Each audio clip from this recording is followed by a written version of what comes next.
बिस्मिल्लाहिर्रहमानिर्रहीम। अस्सलामुअलैकुम। मैं इस्माइल बाटलीवाला आज जो बात पेश कर रहा हूँ वो है देश के नौजवान बच्चों और नौजवान बच्चियों को कैसे और कौन लोग गुनहगार बनाते हैं। दोस्तों, हमारी वीडियो को लाइक करें, सब्सक्राइब करें और बेल आइकन को ज़रूर दबाएं ताकि हमारी हर वीडियो आपको मिलती रहे। देशवासियों, बच्चे को जब स्कूल मदरसा में दाखिल किया जाता है तो वहाँ पर दूसरी पढ़ाई के साथ साथ परोपकार और सेवा भाव भी पढ़ाया जाता है और सिखाया जाता है।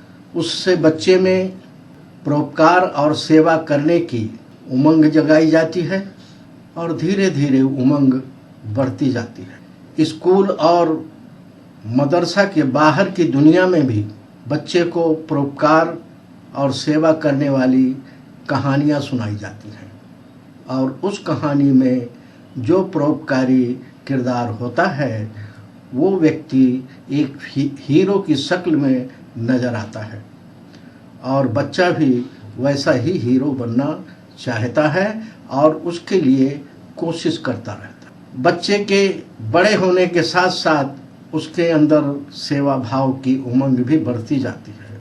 बच्चा जब पूरी तरह बड़ा हो जाता है तो वो जानकार भी हो जाता है और जब अपने से बड़े लोग को धार्मिक शक्ल में काम करते देखता है, सामाजिक शक्ल में काम करते देखता है और पॉलिटिकल शक्ल में काम करते देखता है तो उसके जज्बात उभरते हैं और बच्चे के दिल में ये ख्याल उठता है कि इस अच्छे काम को हमने भी करना चाहिए। बच्चा टीवी और अखबार में भी देखता है और पढ़ता है और अपने से बड़े लोग को परोपकार और सेवा के लिए आंदोलन धरना मोर्चा करते देखता है तो उसके दिल में भी ख्याल आता है कि उनका हेल्प करना चाहिए और इसी जज्बे से मुतासिर होकर उन लोगों से जुड़ जाता है और उनके साथ हो जाता है। अधार्मिक, असामाजिक और राजनीतिक काम करने वालों की पीछे की मंशा की जानकारी बच्चे को नहीं होती है और उन लोग के बारे में पर्सनल जानकारी भी बच्चे को नहीं होती है। वो सिर्फ जाहिर में उनको ये सब करते हुए देखता है और उसको अच्छा लगता है तो वो खुद को भी तैयार कर लेता है कि मुझे भी इस काम को करना चाहिए।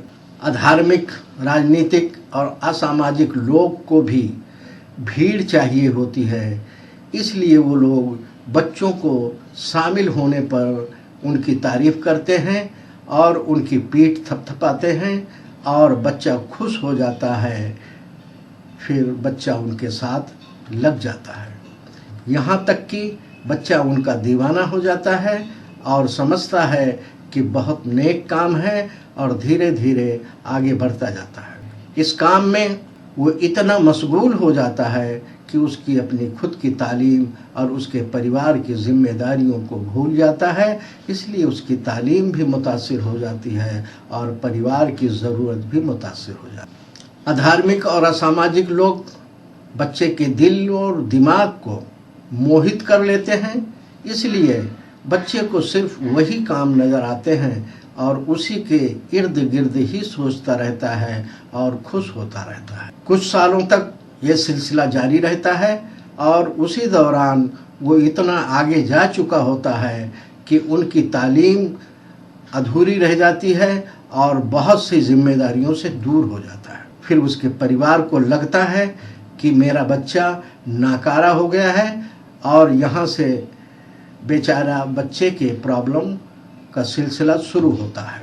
बच्चे को खर्चा पानी मिलना बंद हो जाता है और परिवार की डांट फटकार भी मिलना शुरू हो जाता है। इस पर बच्चे का दिल दिमाग परेशान होने लगता है। बच्चा सोचता है कि मैं तो अच्छा काम करता हूँ फिर भी मुझे डांट फटकार मिलती है, इसलिए बच्चा अपने परिवार से दूरी अख्तियार करने लग जाता है और अपने परिवार से मुंह छिपाने लग जाता है। बच्चा ज़्यादा वक्त घर से बाहर रहने लग जाता है और उसी दौरान कुछ लोग उसको दोस्त बन जाते हैं।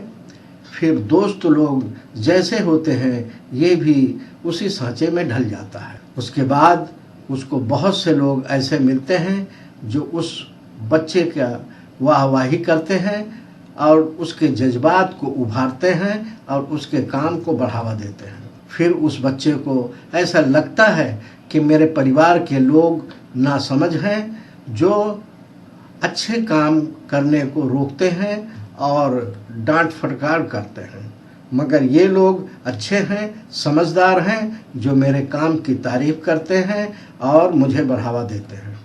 बच्चे को परिवार की तरफ से एहसास कमतरी महसूस होती है और बाहर वालों की तरफ से एहसास बढ़तरी महसूस होती है। एहसास कमतरी और एहसास बढ़तरी दोनों ही खतरनाक हैं और बच्चा एहसास कमतरी और एहसास बढ़तरी दोनों के बीच में के उलझन में पड़ जाता है। बच्चे के लिए ये समय बहुत अहम हो जाता है क्योंकि उसकी अपनी ज़िंदगी की अगली राह तय करना होता है उसे।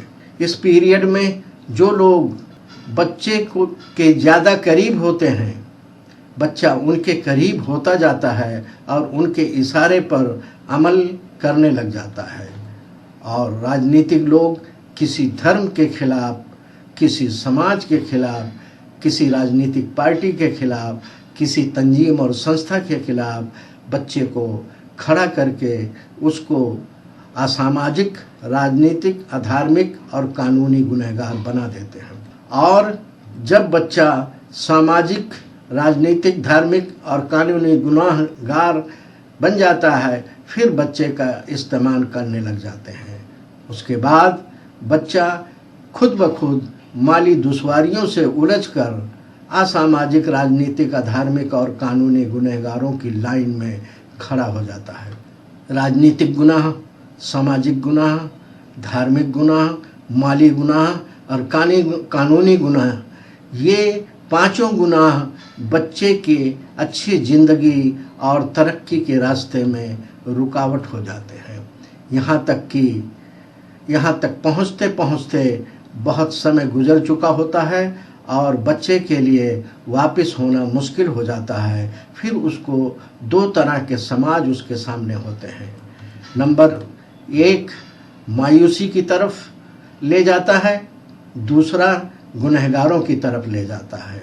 जबकि मायूसी और गुनाह दोनों ही बच्चे की ज़िंदगी के लिए घातक साबित होते हैं।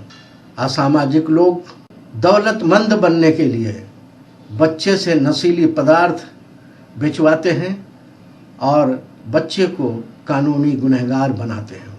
खुदगर्ज राजनीतिक लोग अपनी राजनीति मजबूत करने के लिए बच्चों के जज्बात को भड़काकर अपनी फॉलोअर की तादाद बढ़ाते हैं और उनको नफरत का पाठ पढ़ाकर सामाजिक और राजनीतिक गुनहगार बनाकर अपना गुलाम बना लेते हैं। ढोंगी बाबा, ढोंगी पीर, ढोंगी साधु संत लोग अपनी सेवा करवाने और पैसा कमाने के लिए अंधविश्वास फैलाकर बच्चे की नस्ल को धार्मिक और कानूनी गुनहगार बनाते हैं।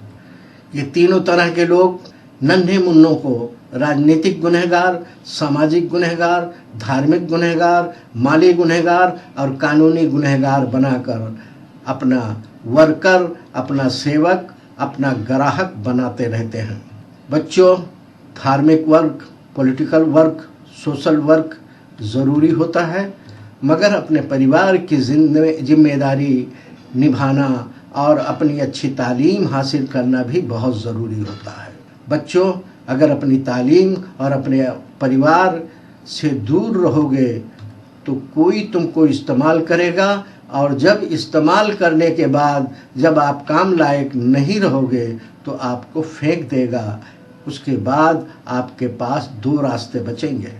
नंबर एक, कानूनी गुनहगार, सामाजिक गुनहगार, राजनीतिक गुनहगार, धार्मिक गुनहगार और माली गुनहगार होकर ज़िंदगी जियोगे और छुप छुप कर जियोगे, चोरी चोरी जियोगे, ज़माने का सामना नहीं कर पाओगे बच्चों। नंबर दो, मजबूर होकर घर में बैठ जाओगे और अपने यार दोस्तों और पास पड़ोस वालों का ताना सुनते हुए ज़िंदगी गुजारोगे। ये दोनों तरह की ज़िंदगी आपकी ज़िंदगी के लिए बहुत घातक है। बच्चों, किसी की सेवा करना, परोपकार करना और गरीब व मजलूम के हक की लड़ाई लड़ना बहुत ज़रूरी है, क्योंकि ये आपका धर्म भी है। मगर खुद को बचाते हुए, अपने परिवार की जिम्मेदारी निभाते हुए लड़ने की कोशिश करो। अगर आपने खुद को नहीं बचाया और अपने परिवार की जिम्मेदारी नहीं निभाया तो ज़्यादा दूर तक नहीं चल सकोगे। दूसरों की लड़ाई लड़ते हुए कुछ बच्चों को पुलिस की गोली से मरते देखा हूँ। बहुत से बच्चों को कानूनी मुलजिम होते देखा हूँ और कोर्ट और कचहरी के चक्कर लगाकर ज़िंदगी बर्बाद होते देखा हूँ। बहुत बच्चों को नौकरी धंधा बर्बाद होते देखा हूँ और उनको सड़क पर आते देखा हूँ। पैसा भी खर्च होता है, समाज में बदनामी भी होती है और परिवार भी परेशान होता है। बच्चों, कोई भी लड़ाई लड़ने से पहले लड़ाई लड़ने का तरीका सीखना ज़रूरी है और उसके लिए आपके आसपास ही खोजोगे तो कुछ तजुर्बा रखने वाले लोग मिल जाएंगे।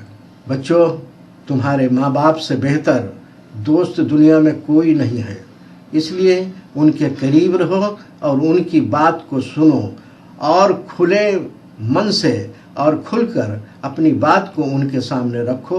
इससे बेहतर नतीजा निकलेगा।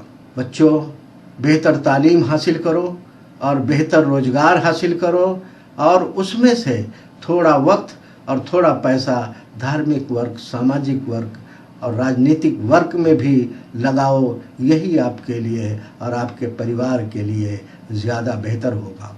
शायद कि तेरे दिल में उतर जाए मेरी बात। जय हिंद।